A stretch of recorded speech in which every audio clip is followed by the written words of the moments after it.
Hello everybody, welcome to this week's episode of I Cast Fireball, an actual play 5e D&D adventure where we go through the campaign Tyranny of Dragons.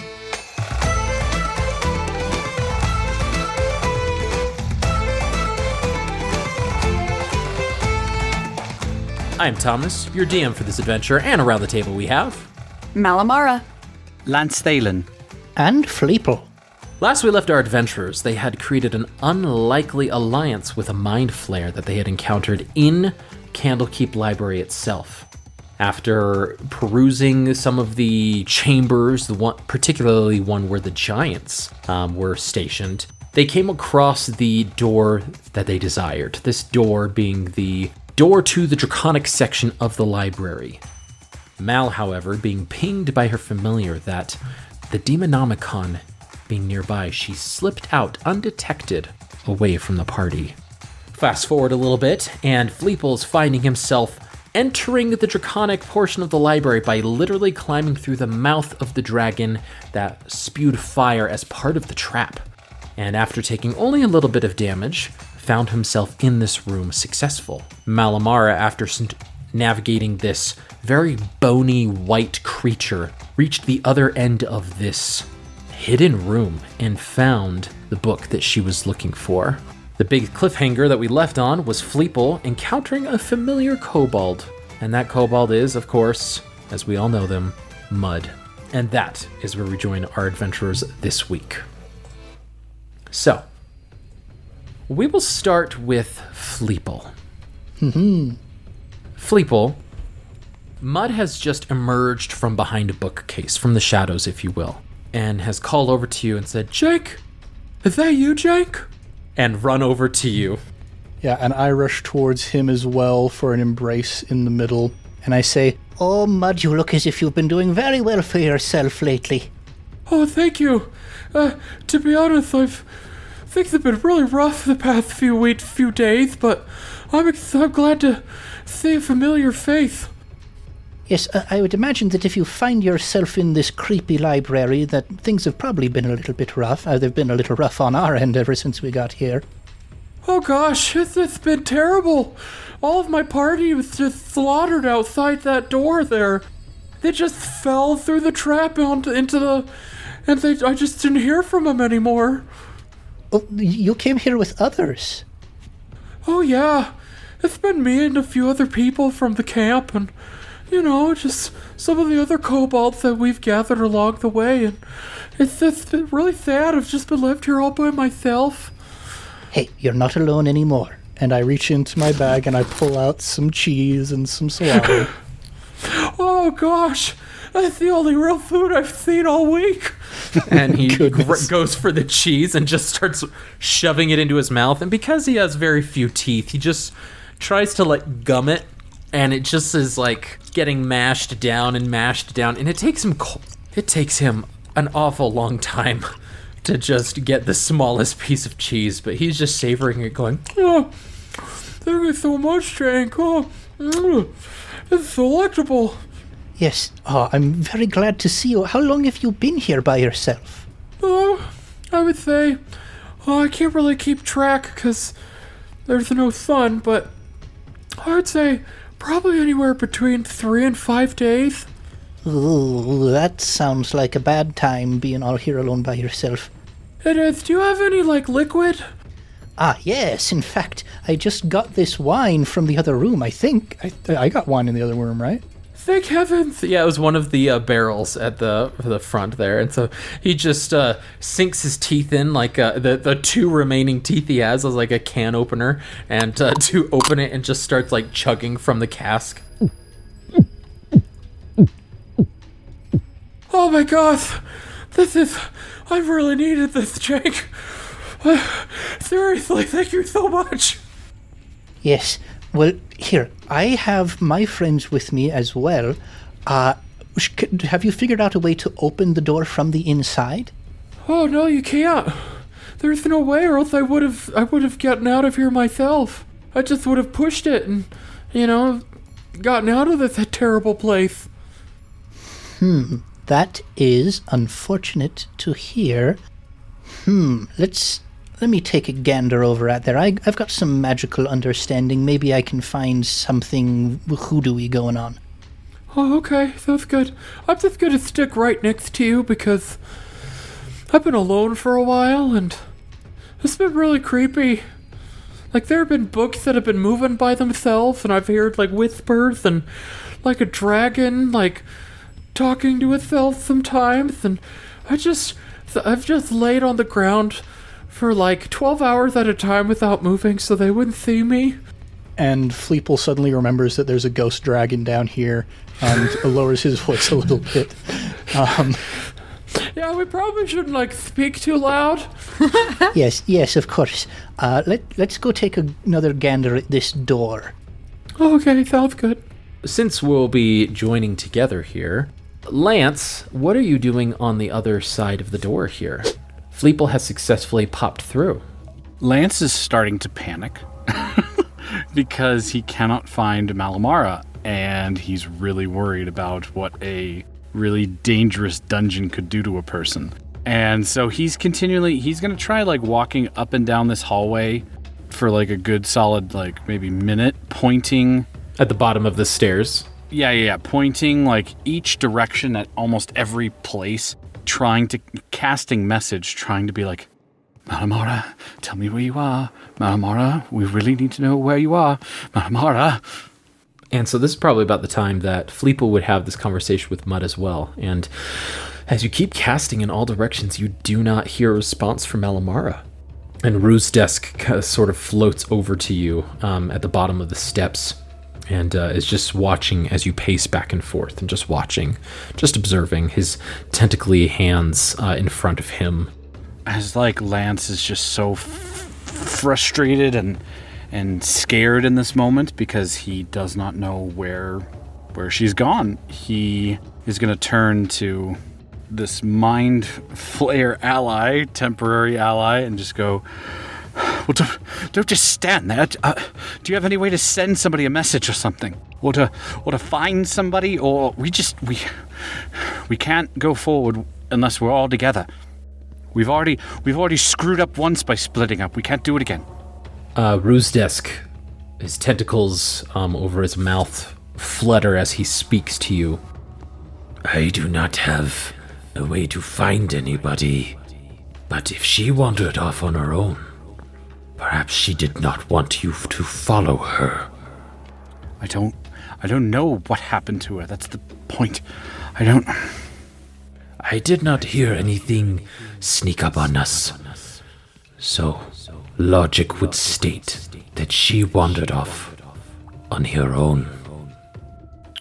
Well, that's just great, because she gets really pissed off at me when I do that. It's like Lance just thinking to himself. Perhaps you were the one she learned it from? As he cocks his head and looks at you. It's not an inherited skill. It's not a skill by association kind of thing. Okay. This Fleeple, you go over to the entrance, and you see this door is, for the most part, pretty bare. As I mentioned, ahead, right at the top of these double doors is a massive statue of Bahamut, the platinum dragon, but it's not part of the doors itself. The place that you entered is this, the stone is discolored, and it has its own, you can tell it was put in after the doors were created, right? And so you have the stone doors in like this massive like diamond shape, which you came through, and so it's very clear where you entered the door through the door here.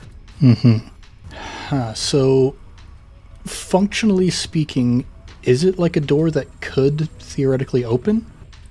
Yes, this door could open. It's just there's no handle on this side, and as you go to push against it, nothing happens on your end, but it just isn't budging, even with you and Mud pushing on the side. So something is keeping it from opening, but it can open.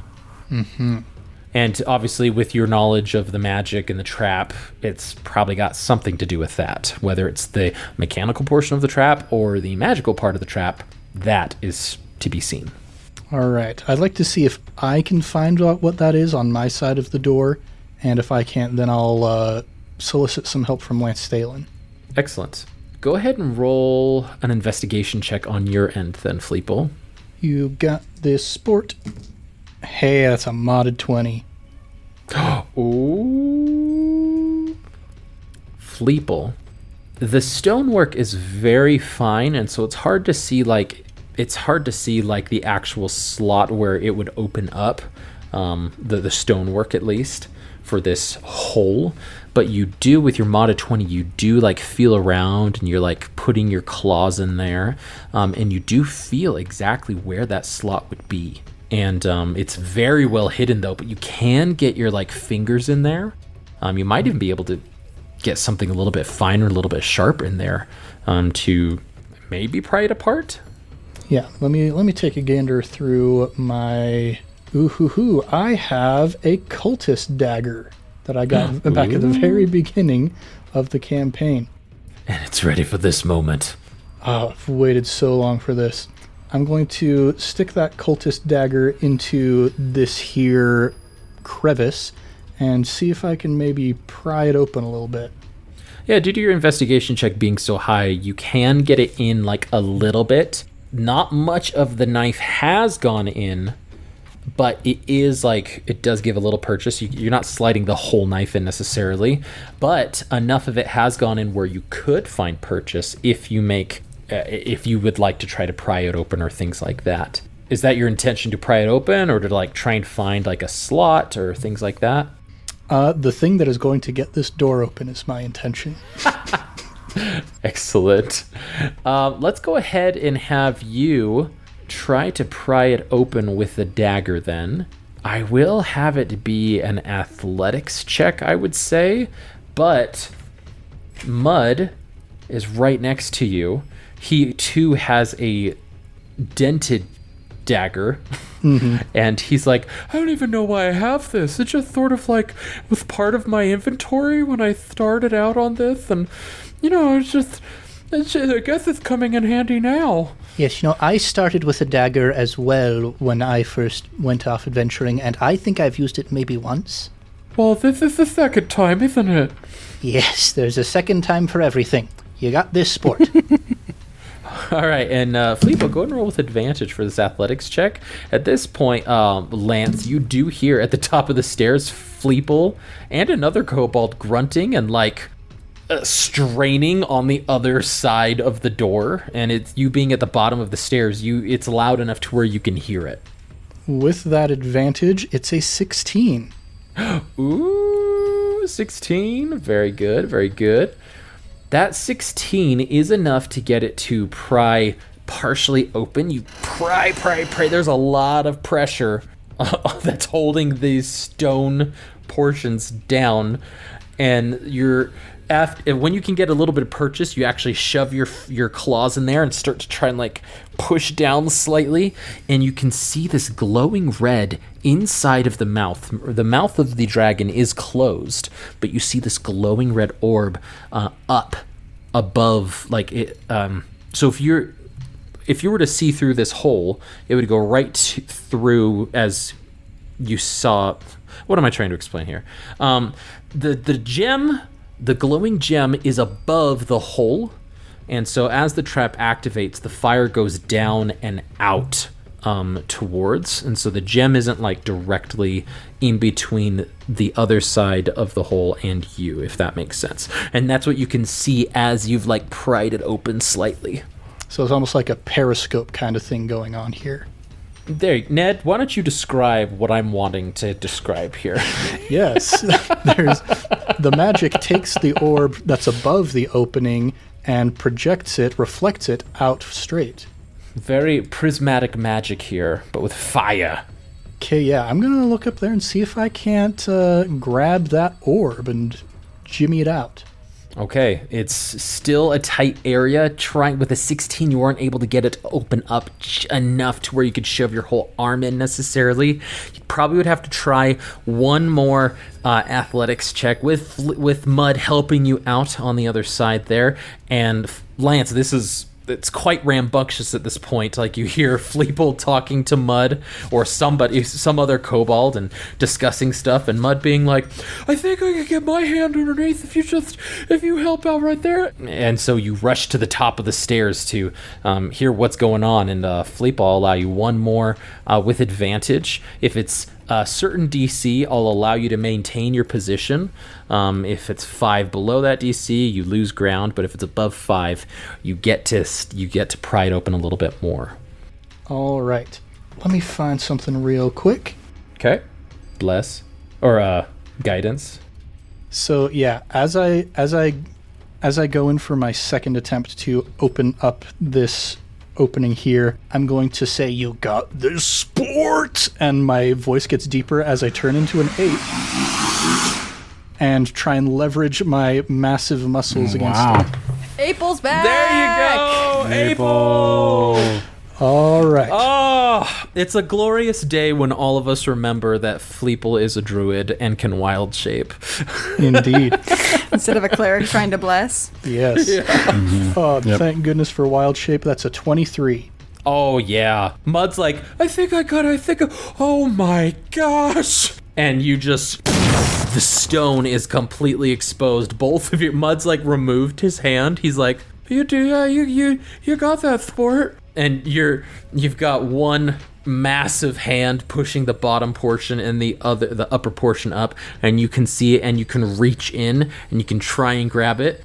With your arms being a little bit thicker than usual, I will make it a very low DC to try and grab it. Just make it a dexterity check here, but pretty low. All right. Just for kicks. Dexterity. I shouldn't have closed the ape stat block. Dexterity is a modded 20. Oh, yeah. Plenty. You go in and you grab the stone and you start to pull it out. As you start to pull it out, there's some resistance, but you grab hold of it and you just kind of yank it down, and it starts to get really hot.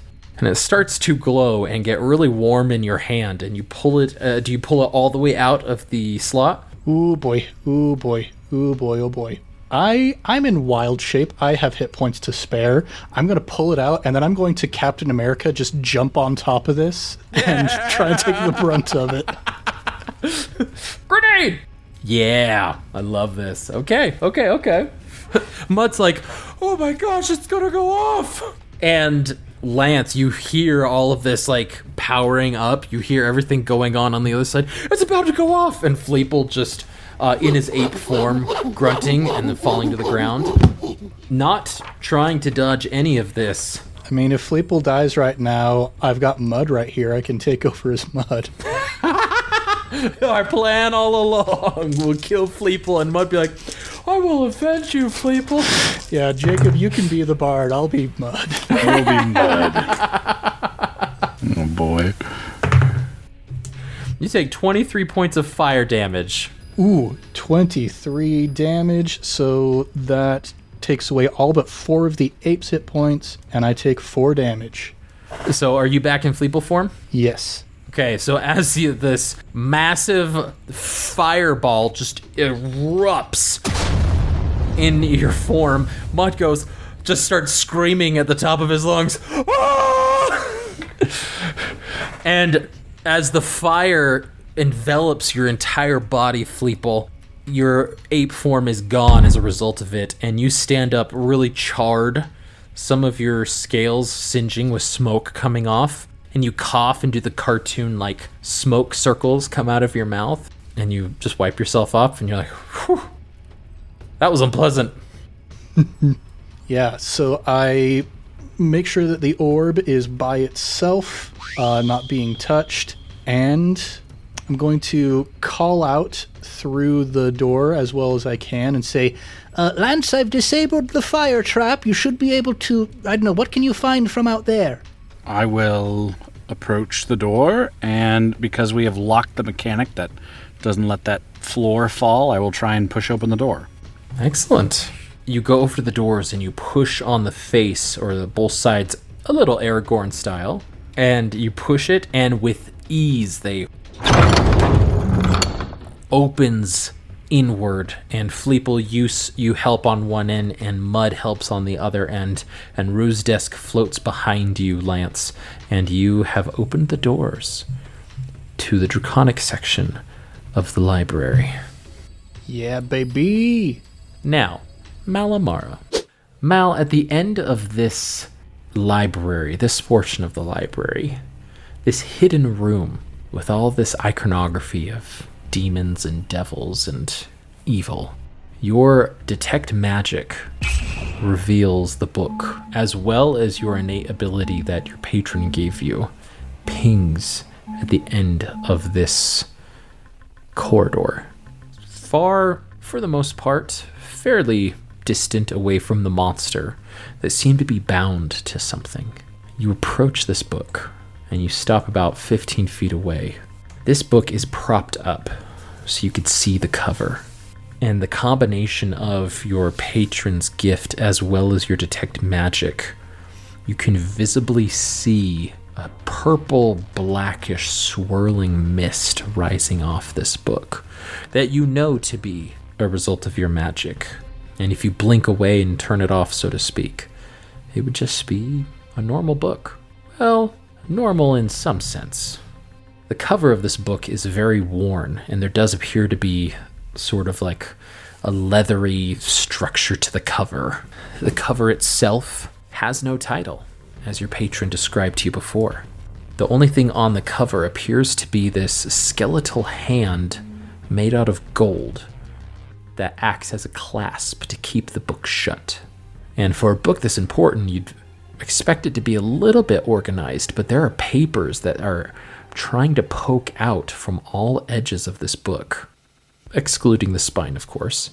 But the top, the bottom, the side, there are pages that seem to be almost ripped and just sort of like, if there was wind, they'd be blowing in the wind gently.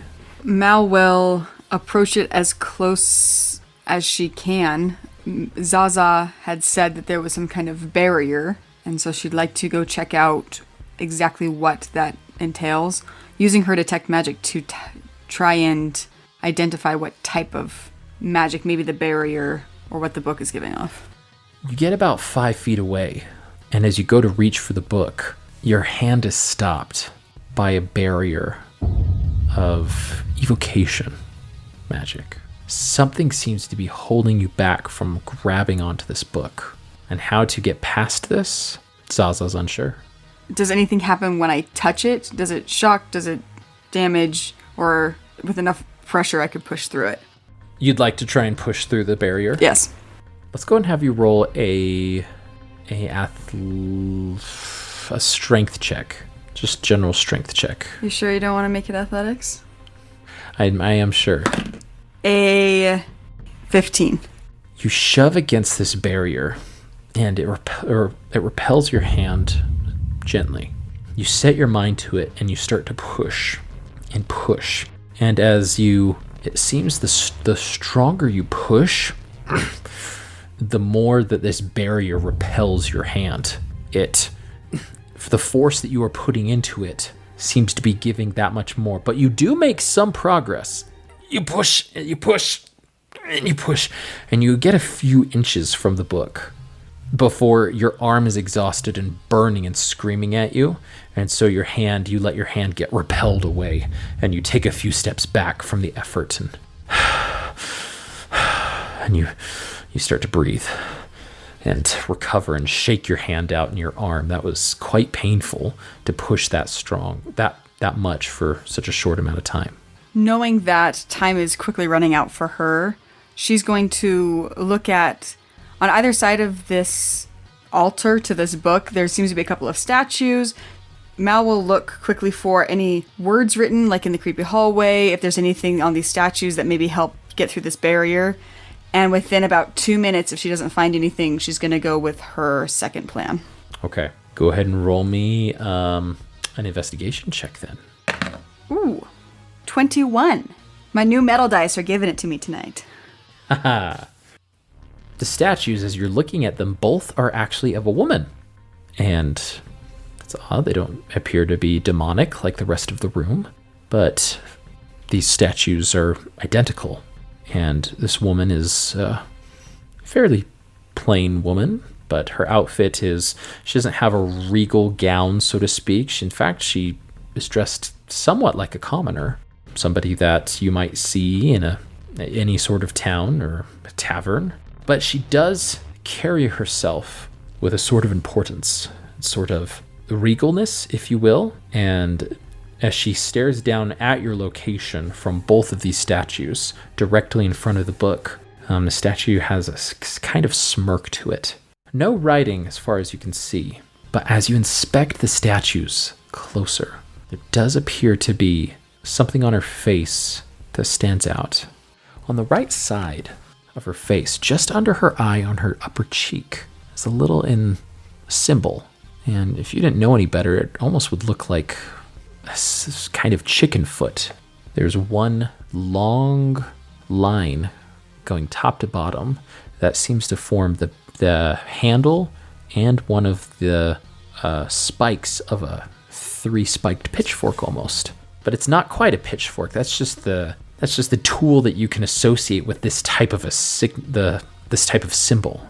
And like a pitchfork, it has 2 lines branching out from that long line to represent 3 points. So the 21, that's what you get. Knowing that Ertu wanted this book, when he gave me magical assistance, Mal reaches into her memory trying to connect with this magic she doesn't understand. Is there any way that I could roll a knowledge of history or a knowledge of arcana or something that maybe Ertu gave me information to understand what that might be? No is an okay answer, I promise. Let's have you roll. Wouldn't be history. It wouldn't necessarily be arcana. Let's have you roll a wisdom check. 13. As you let your eyes roll in the back of your head and you are sifting through your mind, through your thoughts, and this new ability, this new power Ertu gave you, you're met with chaos. And your mind, you're trying to focus in on a singular point. You're trying to focus in, but after a good minute of this, you grab your head with a headache, and it was quite painful, and so you have to pull yourself out of it just for your sanity. Knowing she's running out of time and not thinking things through as clearly as she should be, she's just going to try and touch it because she doesn't understand how magic and traps work the way that maybe Lance or Fleeple would. She's going to try and touch it, and if nothing happens, go on to her second choice. She's going to try and just reach for the book again. Sorry, she's going to try and touch the symbol, thinking that maybe it would trigger something, because she's seen Lance do things with traps. So she's going to try and touch the symbol on the statue first. Okay. So this statue being 10 feet, you climb a little bit and you reach up to the symbol, and as you touch it, you wait. Nothing seems to happen, though. Excellent. Climbing down from the statue, out of time and desperate, Mal will use her last rage and try and push through that barrier one more time to try and get through, like a running start at it, and try and, smash her way through. Excellent. Sounds good. So Mal taking a couple steps back, kind of breathe, and just run as fast as you can. And with rage, I believe you have advantage on strength checks, right? I have advantage. Yes. I was trying to figure out if I could add my rage damage to it, but I don't think I can. I think it's only 4 attacks. That would be a natural 20. Yeah. I don't know if that'll do any good, but it was a natural. My first roll was a 3, so the advantage was a natural 20. For a total of what? Oh, 22. Well, with the DC being a 21, you run at this invisible barrier, prepping yourself, bracing yourself, and you reach for that book as you throw your shoulder in, and without even thinking, just instinctually, letting that rage envelop you. As you run, each step your form seems to get stronger, bigger, fuller, and you hear the shadows of your past call back as you run for this book. You hear people from your village. You hear your grandparents telling you to calm yourself, to control yourself. You hear these flashes. milliseconds just of these instances that are forever burned in your memory, of the bonfire, of your brother walking away in disgust, in anger, and as this all culminates right before the barrier, you just scream as you see your tusks grow into your vision, and you rush through the barrier, reach out, grab the book, and just as you grab the book, the barrier repels you, and you fly 20 feet backwards. From that, you take 13 points of force damage and 6 points of bludgeoning damage as you skid, roll, clatter along the ground. And that 6 points, I believe, is halved, but you clatter along, your body gets cut up from this loose stonework. You said it was bludgeoning and... force. So 13 force damage, 6 bludgeoning damage. I only half the bludgeoning. And as you come to a stop, Zaza comes over to you, sort of like perks their head, looking at you, and you just breathe.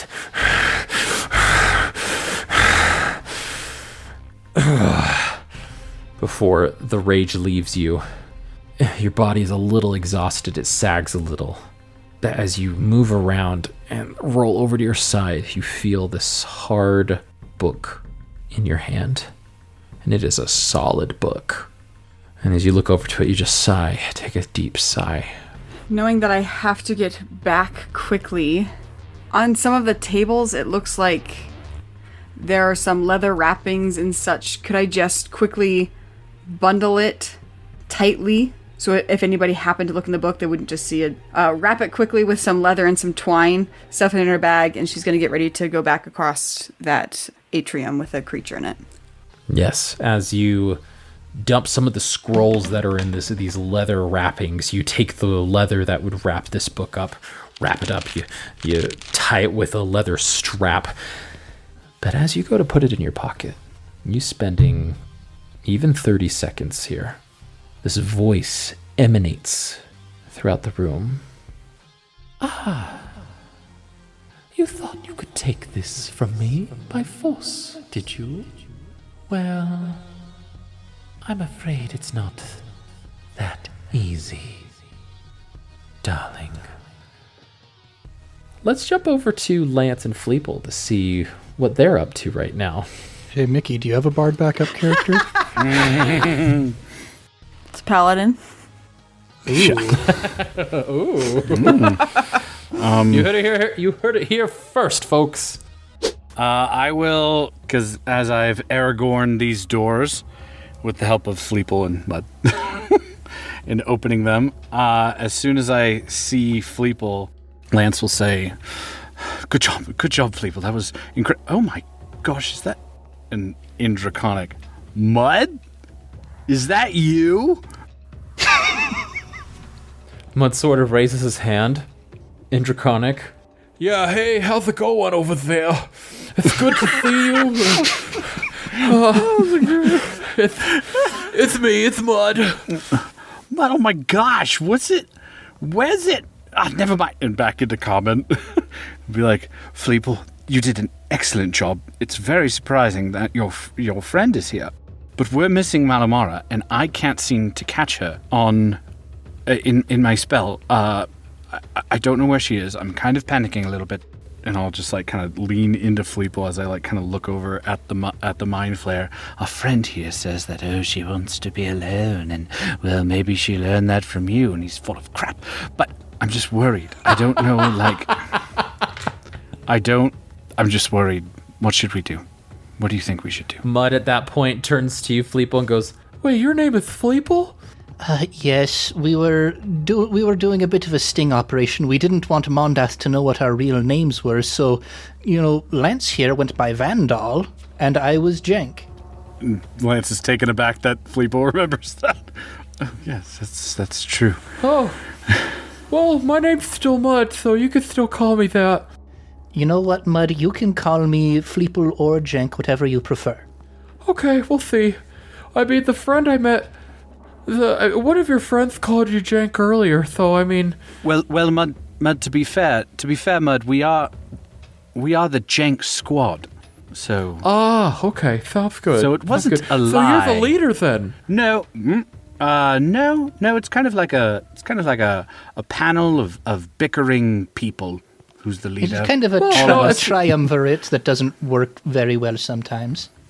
Well, no, that would make sense if you're the leader because, I mean, your friend that came to visit us after the whole like camp situation, they said that you were a friend of yours and stuff, and Who's that?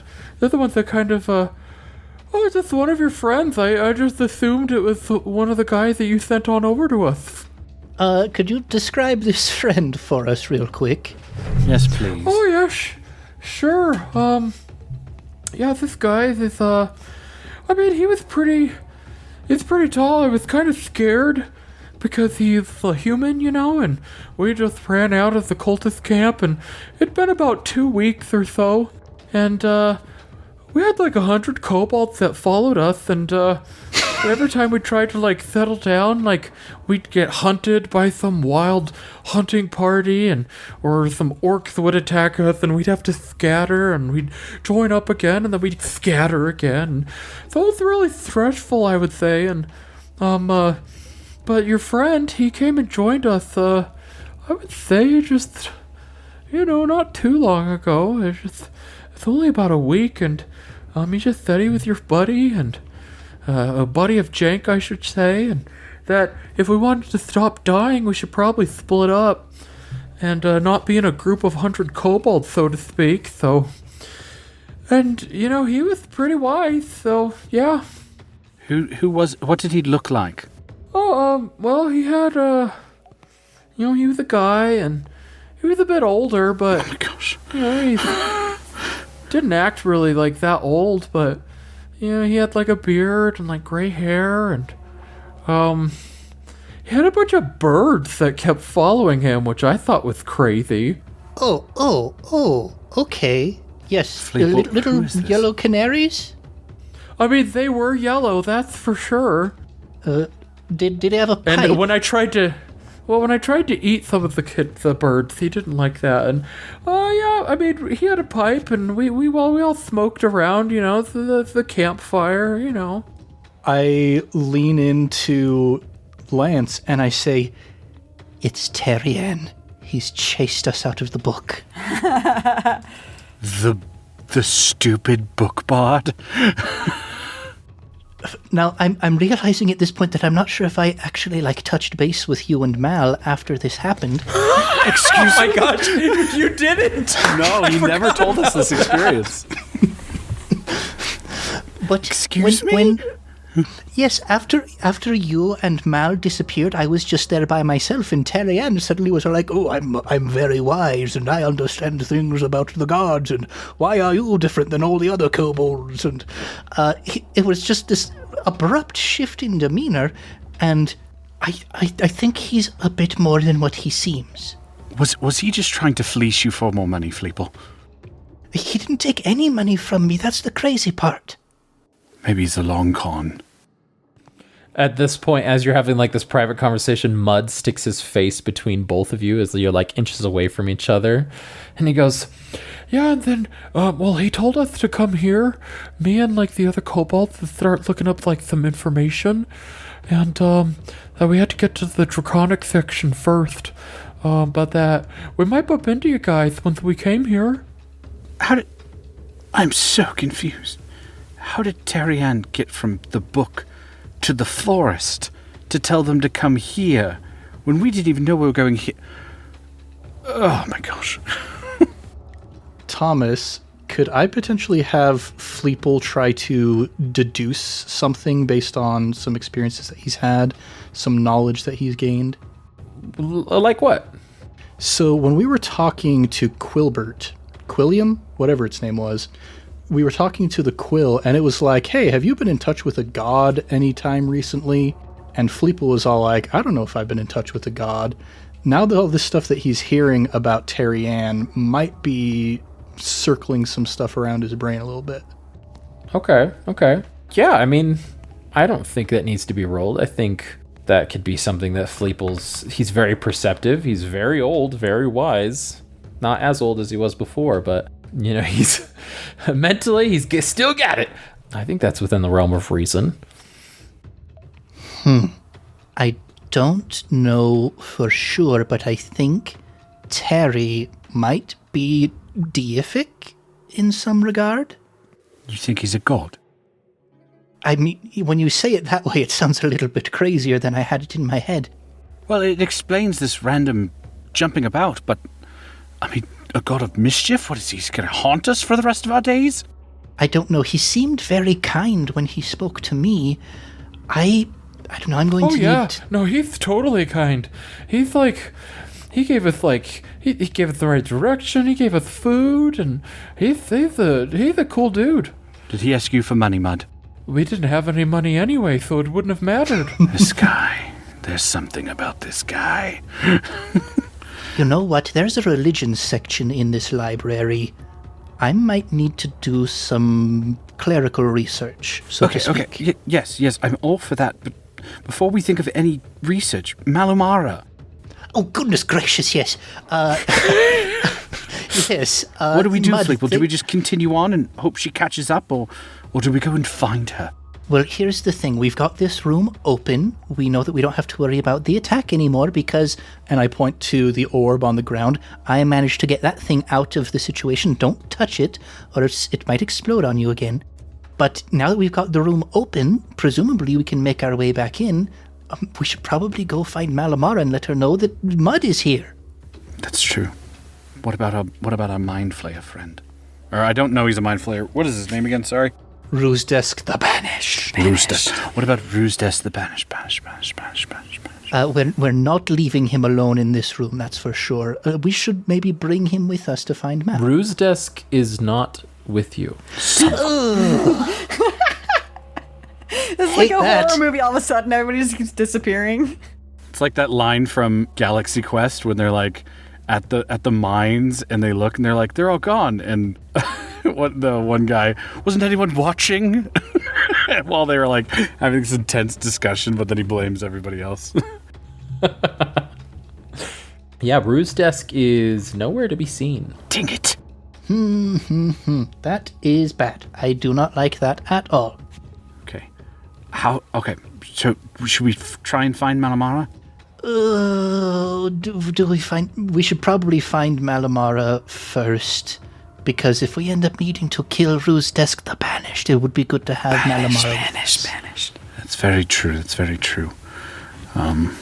Yeah. If I know anything about Malamara's, she can definitely banish people for good, and we need that. Did you catch that fleece reference, by the way? Oh, you're very clever, Lance. Yeah, I try. Oh my gosh. Okay, let's. Okay, she obviously didn't come in here, so we got to backtrack. We either need to go back the way we came, or to those rooms to the side. Yes. Let's see if we can pick up any evidence of where she might have gone to. All right. Well, Mud, come with us. Oh, yeah? Oh, I'll go anywhere with you guys. I don't want to be stuck in here. Yes, well, we've completely disarmed the trap. We've locked the pit so it won't open up on us. We've gotten rid of the fireball, so we can go through at our leisure. And so you, Lance, Fleeple, and Mud exit this room then?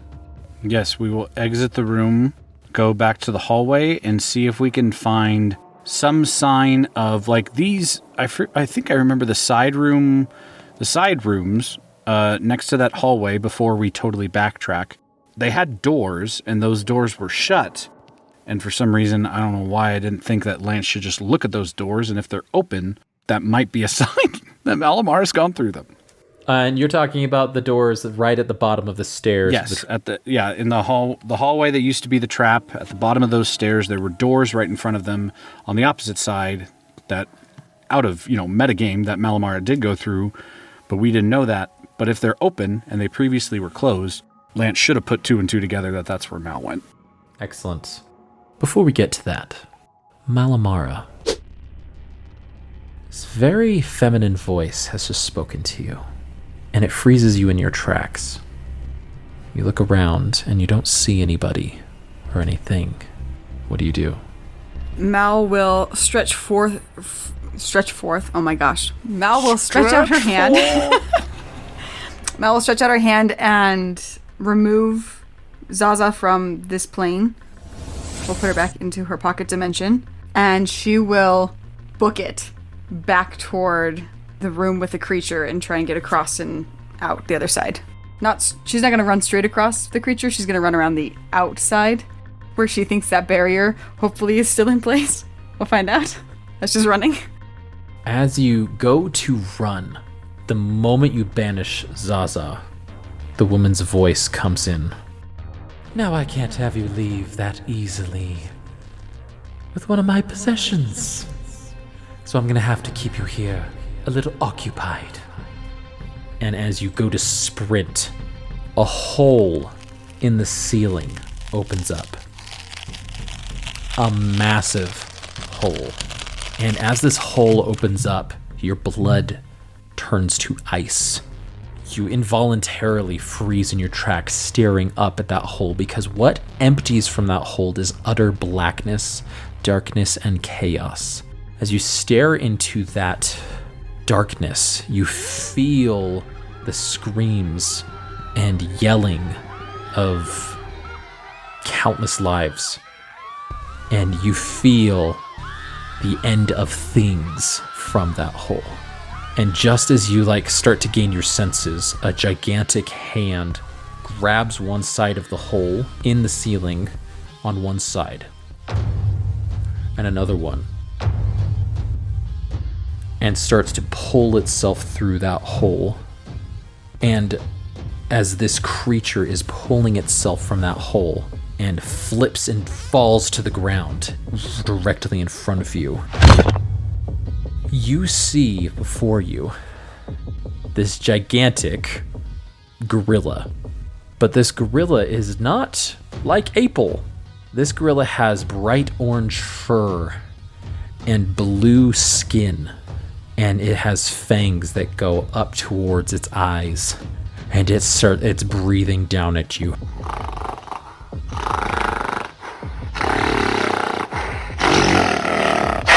I need you to roll initiative. Oh, Malamara, what have you done? Boy. What have you done? It's Jash. It's Jash. For any sneak attack listeners out there, it is Jash. So what'd you roll, Mal? I rolled a 6. Oh, no. Are Fleeple Okay. and I rolling? You are not. Oh. Let's see what this Baralgura rolls. They rolled a 21 for initiative, so they're going to go first. So that probably goes first. In the way numbers work, they're going to go first. The way Yeah. numbers work. I may not be currently a math major in school right now, but I think that's going to be fine. Yeah, so Mal, as this gigantic ape, from what you can see, with blood red eyes, is staring at you. It just screams into your face, literally face to face with this creature. And you're taken aback, and it's going to act first. And it's going to bite down on you first. You already got hit hard with that blast. That's a non-natural 20. That hits. 14 points of piercing damage. Is she still raging? No. Oh, son of a... And then it's going to attack you with both of its fists. The first fist, natural 20. Oh, no. Oh, no. Ow. And then the other one is a 23 to hit. Oh, those hit. Holy... That's going to be 22 points of bludgeoning damage For the natural 20? Or total? for both of the attacks. Oh, okay. Oh, wait. Natural... Oh, gosh. I forgot about the natural I 20. mean, How could you that was forget it. about That was that? total. It was How could fine. you forget? That's 32 points Okay. of bludgeoning damage. Are you up? Oh, yeah. What do you mean, oh, yeah? Well, I mean, you're still raging, right? You just took 32 points. I'm not plus raging. 14 before, Ooh. or whatever. Yeah, Mal used her last rage to get the book. Oh, boy. Oh, boy, oh, boy. And this Barlgura just stares at you as it tries to grab onto you, but instead just pummels you to the ground. Right hand smacking you. You spin around, immediately followed by the other one, smashing you into the ground as you fall to all fours. You cough out blood as you get the wind knocked out of you. But Mal, it is your turn. Pulling herself up off the ground and staring up at this thing. You said it's between me and this atrium still? Yeah, it's trying to block you That's what I thought. from leaving.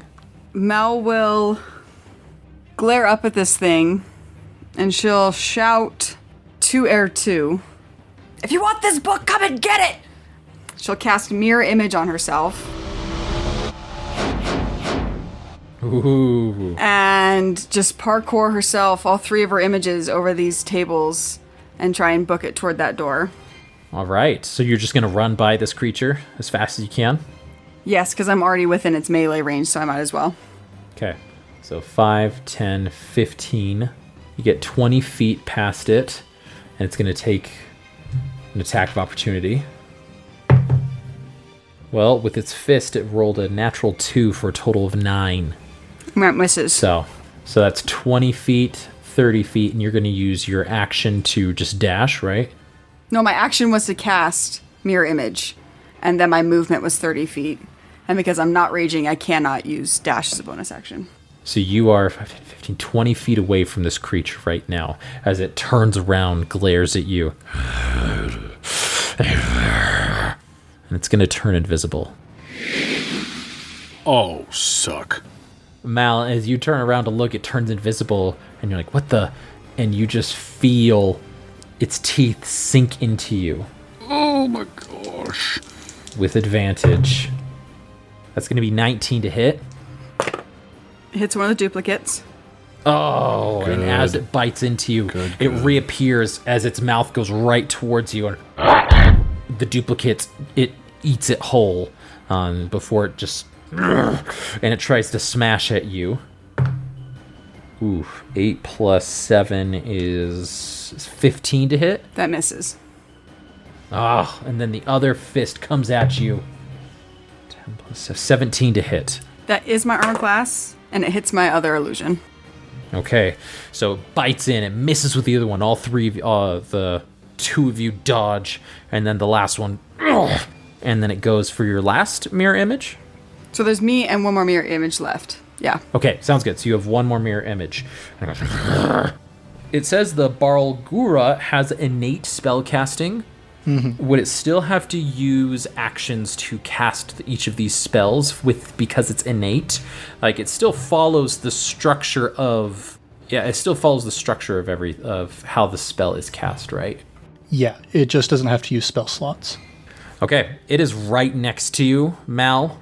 It is right next to you, Mal. And I'm going to say that there's going to be one more round after this until any sort of like Lance and Fleeple interaction can even possibly occur. So it's your go. What do you do? She's going to use her action to dash, and then she's going to use her movement around this creature that's still in the middle of this atrium and just keep running toward that door. So as you use your action to dash, it's going to take another swipe at you. That was cocked. 19 to hit. And that's my last duplicate. Oh, mirror image. Gone. But saved a round for you. So actually, I'm going to use my movement to move 30 feet, and then I'm going to recast mirror image on myself for my second spell slot. Dang. So 5, 10, 15, 20, 25, 30. Mirror image again. Okay. This is the final round without any Lance or Fleeple or Mud interaction here. And this creature, it's going to actually take a running leap towards you. So it's going to just... And as it's 10 feet away from you, it's going to jump. And it does a long jump of about 40 feet over your head, over to the entrance, and it's going to try and block you immediately. it is visible still, because when it attacked you, it became visible. So you can see it. And it's going to just be right in front of you as a result. And it's going to go at you again. It's going to go for its bite. That's a 19 to hit. That hits one of my duplicates. Smash with his fist. It's going to be a 16 to hit. That misses. And then finally, a 21 to hit. And that hits my second duplicate. So, saved by the duplicates again. This is Mal trying to sprint as fast as she can. And just as this is happening, just pounding duplicate. And this creature getting frustrated just screams. As it screams, spit comes off of its teeth and splashes against you and your duplicate, Malamara. And you're holding your face a little bit so you can still see as this mucus is coming at you. And you hear in that high-pitched voice that woman going, "Why, you are a clever one, aren't you? Seems I underestimated you. Let's see how we can fix that, shall we?" And that is where we're going to end this week's episode of I Cast Fireball.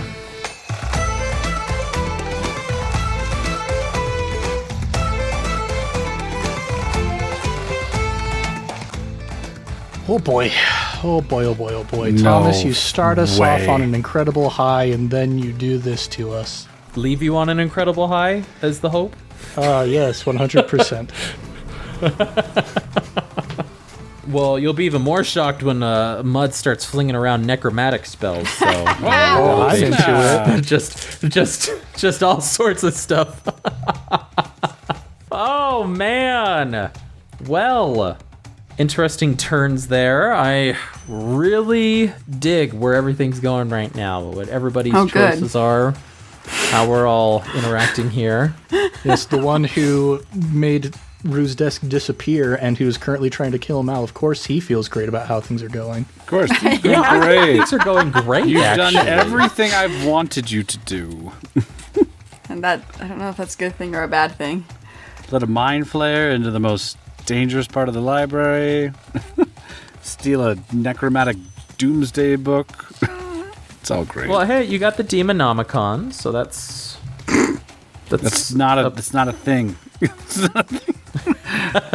not a thing to celebrate. No, I'm having a ton of fun seeing all of you guys' choices and interacting with them. It's been so much fun these past few episodes, and being able to introduce Mud and bring Mud back to the group here. It's been a big joy. It's been the biggest joy for me for sure. But everybody, to my players, thank you, and to you listeners, thank you for listening to this week's episode of I Cast Fireball. As always, we hope you've enjoyed listening as much as we've enjoyed playing, and wherever you hear a podcast from, please leave us a review. Boost our ratings, lets other people know what we're doing is good, and that you like what we're doing as well. So please, feel free to give us a review. If you want to write something a little longer than a review, shoot us an email, icastfireball2020@gmail.com. We'd love to hear from you, and we're hoping to get the word out there and set this podcast on fire. To get the recent up-to-date content from all of us here, as always, follow us with the handle @ICastFireball20.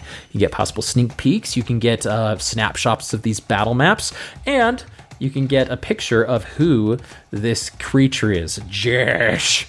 This week we had 3 people we wanted to shout out who reached out to us either through our Ko-fi account or online. First off, we have Scipio leaving a substantial donation and some really kind words. They said that they had just finished catching up to all the episodes. Great work. We look forward to more amazing content. Scipio, thank you so much. And we have James, who also left a Ko-fi donation.